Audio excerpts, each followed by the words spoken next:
like a circle in a spiral, like a wheel within a wheel, never ending or beginning, like the circles that you find in the windmills of your mind.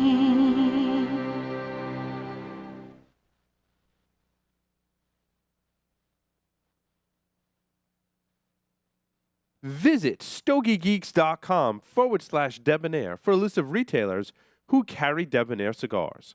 Buy some today and get a little more Debonaire.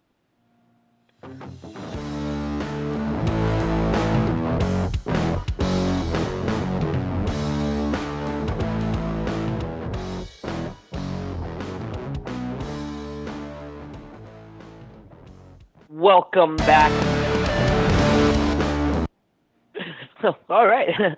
Welcome back to the Stogie Geeks Show, episode 195. Will Cooper from Studio C in North Carolina. Mark and the team up at the Genius Studios in Rhode Island, powered by Villiger Cigars. And with us today, Jonathan David, the proprietor of Toasted Foot. And we're talking IPCPR, and we're going to get into our Debonaire Ideal segment, which, as folks notice, is our cigar lifestyle segment. And I thought it would be a good idea to kind of connect a little of the dots with IPCPR, because IPCPR, we JD and I hit a lot of the main points of the trade show, and hopefully some really good information. I enjoyed the discussion. But, IPCPR is also a gathering in the industry, and it does spill out into a lot of the social areas. And that being said, the after hours at IPCPR, I think, is always a fun part. And, even if I wasn't in the industry, if I was just a cigar geek, I would go to Las Vegas and hang that week. And I know people who've done that from my local shop. They don't even go on the trade show floor. They go do all their gambling during the day, and then they go and hang, smoke cigars at night. So, I thought, JD, what is your opinion about the show now back in Vegas versus New Orleans? Well, it's a much better place to have the show. Hey, Coop, real quick, before I forget, I just ran into Jorge out in the lounge, and he says, great show, by the way. Thank you. Sitting there watching it from his phone.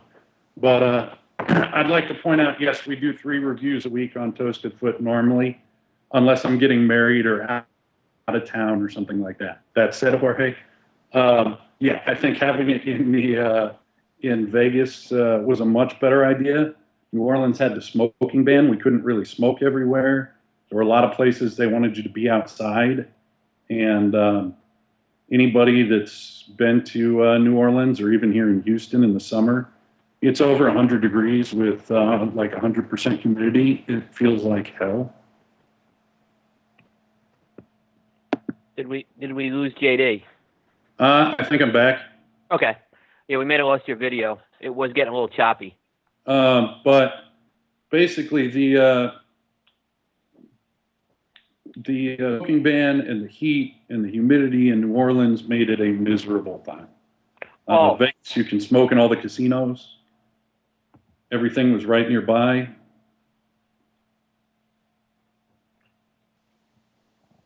I don't know. What do you think, Coop, this year? I think it belongs in Vegas. I wouldn't move it from Vegas unless you can find something that brings a Vegas-type experience. And what I mean by that is a central location. So for folks who don't know the Las Vegas Strip, I'd say this is kind of towards the middle of the Strip.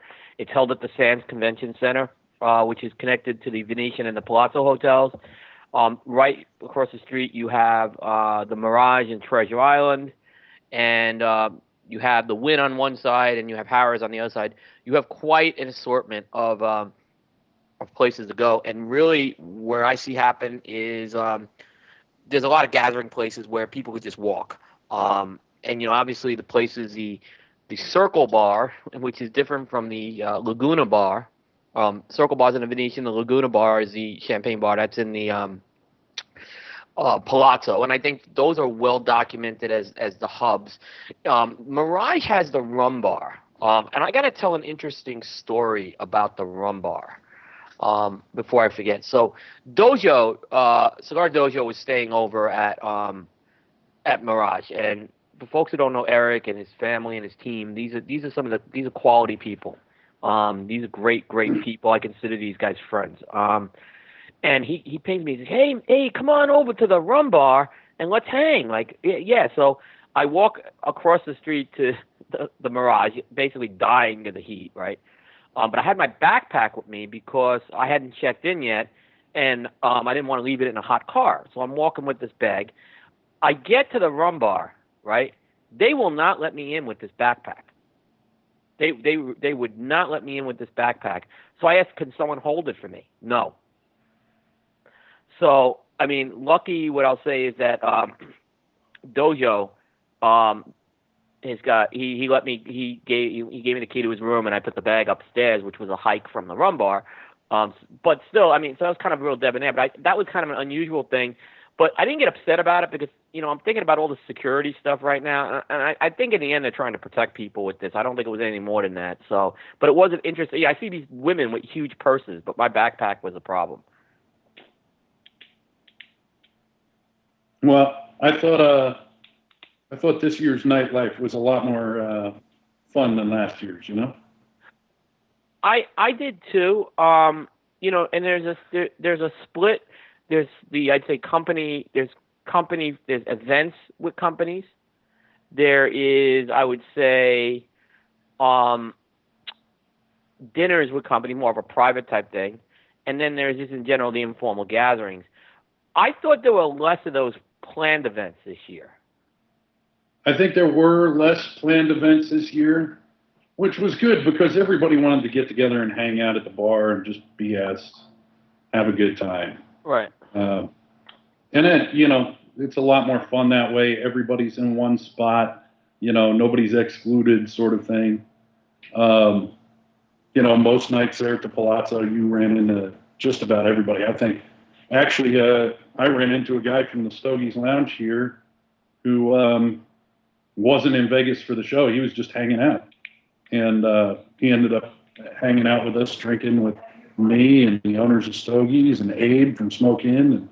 And, that night, Sacco was there, Ariel from La Serena, Hector Alfonso from Espinoza, Patrick Vivolo. All these guys that's where they'd go hang out.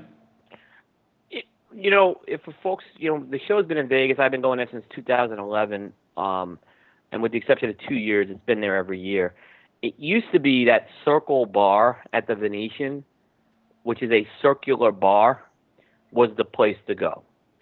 And the Laguna Bar over at the Palazzo was like the hidden place to go.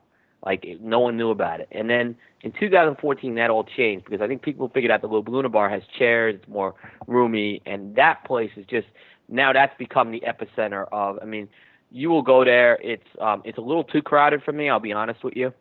I kind of liked it when it was a little mellower, but I get what purpose it serves because you will be with, there are plenty of people in the industry who are there. If you're really one of these guys who want to hang out with industry people, you'll get to hang out with them. And they're all really friendly for the most part. Yeah. Look, I find most cigar guys tend to be fairly friendly. It's a, good group of guys. It's pretty much like hanging out at your local shop on steroids with a lot of alcohol. Right. I would say that's a good analogy. It's always nice to get to see Coop and Dojo and the guys from Developing Palates and Blind Man's Puff, and all those guys are hanging out and having a good time. And you get into some interesting conversations at 1:30 in the morning after a bottle and a half of scotch. Yeah. What I think is better about this, and I've been critical of the HERFs, because what I see happen at the HERFs a lot is the manufacturers go off and they talk among themselves. And it's a bad thing at the HERFs. And I've talked to a lot of the manufacturers. I don't think they understand it, that they just kind of go off and they have their clique, and it just, people pay money to go to these HERFs. The problem with you can't really do that at the Laguna Bar because it's just, there's so many people there. So it actually ends up turning you and I don't think the manufacturers I think they're looking to kick back a little with there's deals that are done there. I've seen retail deals closed on that in that bar as well. So I think it's a little better as far as that goes. Well, look, what was it? Tuesday night, maybe it was Monday. It starts to run together a little bit. I was sitting there with two of the bigger retailers in the country, Jorge from Stogie's and Abe from Smoke Inn. So really, if you were a manufacturer, that's one of the places you want to be. It doesn't make sense not to be there. Yeah, no, I agree. I totally agree. And I've seen jobs. I've seen people in the industry get jobs in that Laguna bar. This is it's not a small lounge, and like I said, but it ends up spilling over onto the casino floor too. Oh yeah, yeah. By the end of the night, it's impossible to find a spot to sit. In fact, we stole some tables from Rocky Patel as he was getting up. The second he got up, they were ours. Maybe even a little before he got up, just so we had somewhere to sit. And everybody's kind of wandering around. You see somebody new walk up, and it's like, whether it be Patrick Vivola or whatever, it's like, hey, Patrick, come say hi, come talk to us. Aaron Loomis from Developing Palates. It's like, hey, Loomis, have a seat. It's BS for a little bit. Yeah. And that's kind of the nice thing about that place, And it's 24 hours. So what I'll say is, for folks who know, I do smoke very early in the morning. I wasn't quite on 100% Vegas time, so I was at the Laguna bar. I ran into our New England Nat Sherman rep who kind of services Paul's area, and I got to talk with him. It's like 6 in the morning.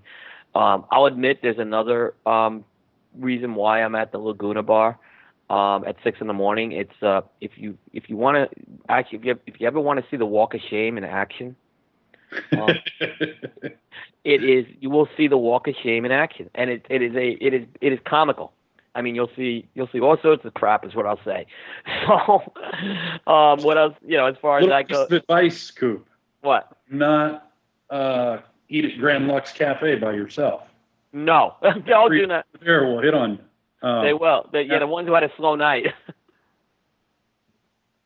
But it was.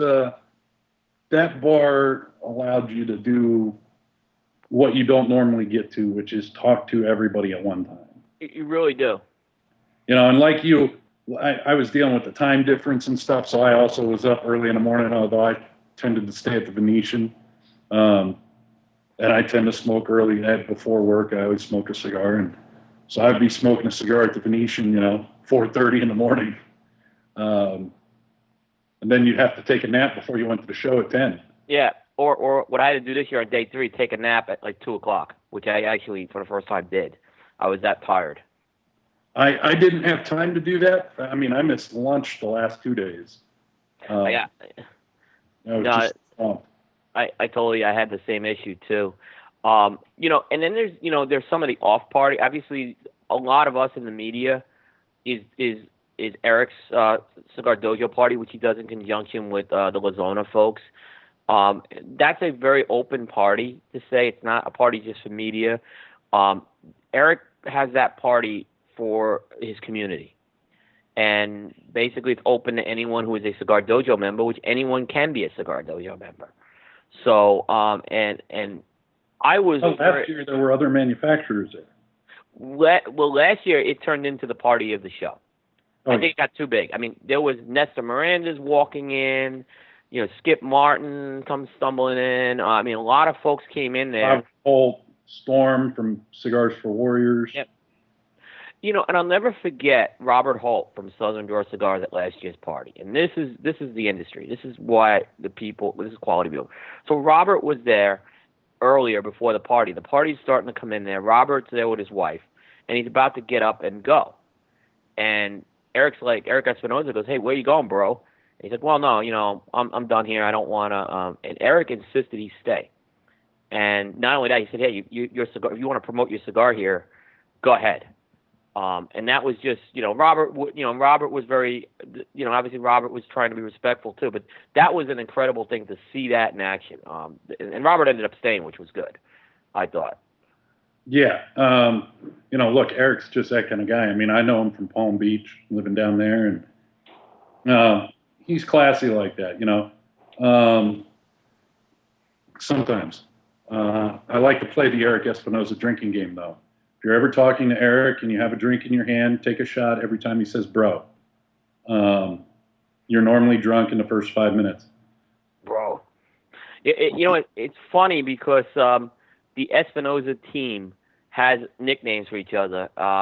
Hector's like Mr. Warmth, and Fernando's Mr. National, and Eric's Bro. And they actually refer to him. They go, when they're asking who Eric is, they go, they don't go, where's Eric? They don't go, where's Alpha Dog? They go, where's Bro?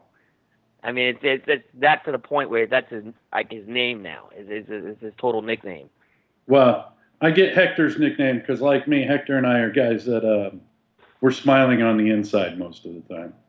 Right, Hector. I'm a lot like Hector too. I need to get away from people from time to time.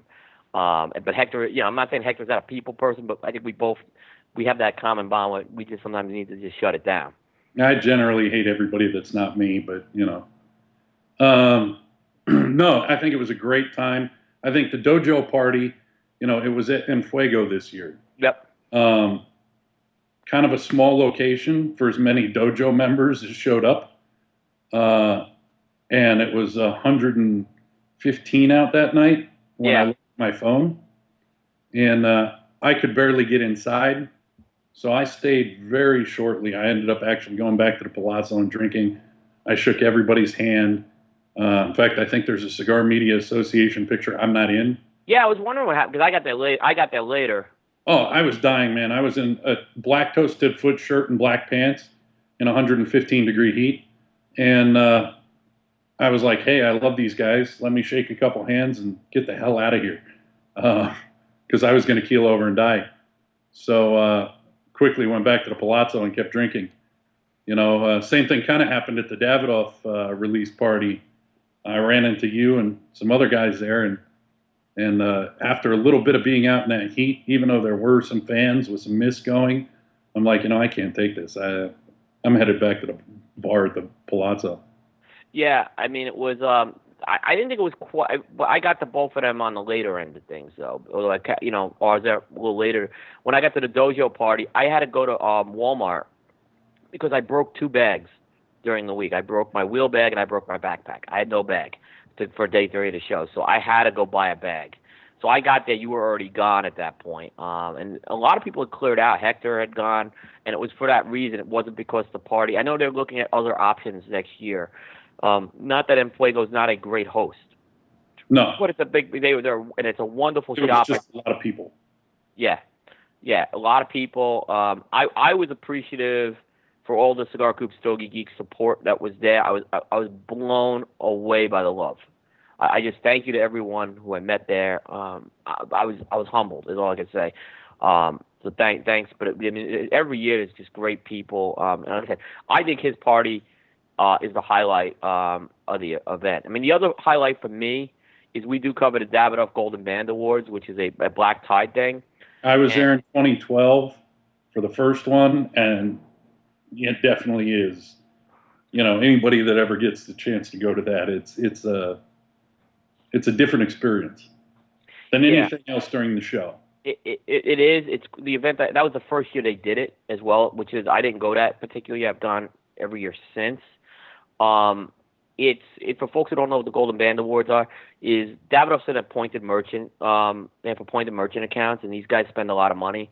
So they basically reward the retailers who are doing the most with their brand. They have different categories. They best single site sales, best sales, multiple locations. Yeah. The awards are made by the guys that actually make the Emmys. Yeah, they're spectacular. And then if you win the award, you get the opportunity to buy the Golden Band cigar to carry in your store, which I think is kind of funny in a way, right? Quality event, they always showcase a cigar, which this year was the Amasa, last year it was a Scurio. They give a state of the business, which, from my standpoint, there's a lot we do right about with that. So Davidoff does update you as a company. My only complaint about the awards is I'm grateful to go and I want to continue to cover this. They got to shorten these acceptance speeches. I mean, a couple of them went 20 minutes this year each. And it's just I love the fact people getting awards. I love the story, but it's a long night and it's a long show, and I think they just need to cut that down a bit. Well, Coop, I apparently just found out it is not the Yamasa. It is the Yamasa. I Yes. Thank you, Jorge, for the Spanish lesson. Thank you as well. Yeah, because I knew I butchered it. Yeah, I knew I butchered it as soon as you said that. But yeah, I mean, I could see that the acceptance speech is getting a little long. You know, you need the band to start. You know, Avo needs to start playing them off on the piano. I will point out that Avo got an award from the Prime Minister of Lebanon. Somehow they worked it out, like a Lifetime Achievement Award for his contributions to music and business. Business, I guess, being cigars. So they actually had something from the Prime Minister of Lebanon wasn't there, but they had something that was kind of carrying that distinction. So that was something they did different this year. Avo was there. Avo is always the star that night. When Avo wasn't there 2 years ago, it had a different. The whole event had a different feel. He's worthy. He gets the standing ovation every time he's there. But yeah, I thought it was, like I said, I thought it was a pretty good event. You know, a lot of friends of mine are up for those awards. Some of them win, some of them don't win, unfortunately, you know. But, you know, my local retailer, Craig Cass, won an award this year. So that was good to see. I think it was one of the growth awards. So like I said, overall, that's a pretty good event to go to. Yeah, 2013, the Angry Moon in Palm Beach Gardens, Witcher Buddies won. Abe at Smoke Inn is one. I mean, it's always neat to see when your friends win. Even when they're nominated, it's nice. Yeah, it was. I kind of felt bad because Abe was up against Craig Cass, and I'm friends with both of those guys. They've both done a lot for me. Unfortunately, only one could win. You know, Craig won it. But yeah, it's kind of unfortunate. But it's you know, my friends from Casa de Monte Cristo won some stuff last year. Havana Phil won the Best New Award last year as well. So just like I said, there's just good guys there. And they give the other one they give us the Zeno. They give it a Zeno Davidoff Lifetime Achievement Award as well, usually to a retailer. That's the long speech. That's the one speech they need to cut. Oddly, I thought that should have gone to Avo the very first year. It did not. I think the only reason why it didn't is I think they try not to give it to someone who's with Davidoff. I get that, but I get it too. Yeah, but I would agree. And it was the first year. Yeah. And I think that's why the way they recognized Avo this year was the right way to do it. It came from, you know, I'm sorry, I said Lebanon, it's Armenia. It's Armenia. My mistake. But yeah, I think that was the way to recognize Avo. That was a good way to do it. Anything else on the event front? Not really. I mean, it tended to be, you know, there was the Althadis Cigar Bash with Eddie Money. I didn't go to that. That was the last day of the show. Althadis puts that on. Not the last day, second to last day, last full day. Yeah. And, you know, last year somebody was playing I'd never heard of. This year it was Eddie Money. It was America. It was America, the band, yeah. Hey, look, the only thing anybody knows is Take Me Home Tonight, but at least you got to hear that. And then pretty much everybody went to the Palazzo and got drunk together, you know. That was down at Mandalay Bay, right? Yes. Did they provide buses or you have to cab it? You could there was a shuttle. Okay. But you could cab or have a taxi take you over, drop you off at the one entrance. And it was at Light? It was at the Light nightclub? That's a nightclub, isn't it? It was at a nightclub within the. Okay. And how many people did they have there about? It was a good turnout. Not quite sure. I mean, a couple hundred. That's still pretty good. I mean, yeah, I didn't go, and the thought of standing at a concert after being on my feet all day, that's why I haven't gone. I'm kind of curious. I like the fact that they've implemented some entertainment value, so to speak. It keeps retailers around, rather than just show up first and second day and you're gone. Yeah. Same with they gave out a $10,000 prize. I don't know if it was cash or a credit towards stuff, but there was a $10,000 prize the last day, and it was an hour before the end of the show. They gave it out at noon. The show ends at 1 on the last day. You know, Coop and I aren't eligible. We're not retailers. No, we're not. But it was only the retailers. But they stay it keeps them there until the last hour of the last day. Yeah, and for folks that don't know, the last day of the trade show is a much quieter day. A lot of people don't. It's a half day, so a lot of people will head out. It's actually my busiest day of the show because I that's when I kind of go into sprint mode. Like I don't go to Tatawahe until the last day of the show. I just don't. It's too crowded. Usually I go to Drew Estate the last day of the show. I went the first day this year. I just happened to get there at the right time. But in general, I'll kind of do the last day, and that's where I just hit as many companies as I can. Actually, if you look at our fourth day coverage, I covered Tatawahe on that day too, just for the same reason. Yeah, much easier. It was a busier booth. So, yeah, no, I mean, I think that, like I said, what I would say too is it's back in Vegas next year. I don't have the exact dates in front of me, but it's in July. Definitely, while you can't get on the trade show floor, worth going if you want to make a week in Vegas and hang out with cigar people. I would definitely advise it. Yeah, I mean, go gamble, go to the dojo party, and then swing by the bar at the Palazzo afterwards. Yep, you will not be disappointed. So with that, we'll take a very short break. We'll come back and we will talk about we'll have an IPCPR edition of our Smokes of the Week, so stay tuned.